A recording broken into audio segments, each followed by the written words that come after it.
ইয়াৰ চাওক আপোনালোক দিবলৈ লৈছোঁ এটা বিগ ব্ৰেকিং নিউজ।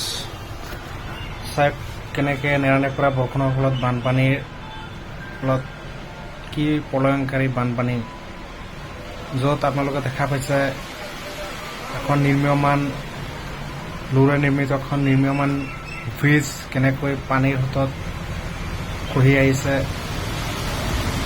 যিখনে আহি আহি এটা সময়ত আৰু এখন ব্ৰিজৰ তলত এনেকৈ লাগি গৈছে।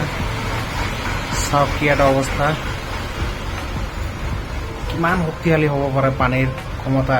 সেইকাৰণে আমি কওঁ যে পানীৰ পৰাই কাৰেণ্ট উৎপন্ন হয়। এয়া চাওক কেনেকুৱা শক্তি পানীৰ, আপোনালোকে দেখিবলৈ পাইছে। এয়া হ'ল আমাৰ চুবুৰীয়া ৰাষ্ট্ৰ ভূটানৰ দৃশ্য, য'ত কেইদিনমান ধৰি চলা নেৰানেপেৰা বৰষুণৰ ফলত এইদৰে নিৰ্মীয়মান দলং খহি উঠি ভাহি এনেকৈ আহি এখন ব্ৰিজৰ তলত সোমাই গৈছে। এয়া চাওক কেনেকুৱা শক্তি, এনেকৈ ভূটানৰ বহুত ক্ষয়ক্ষতি হোৱা বুলি জনা গৈছে। এয়া চাওক কিদৰে এখন দলং, এয়া চাওক কি এক ভয়ংকৰ পৰিৱেশ। চাওক আপোনালোকে শেষলৈকে চাওক,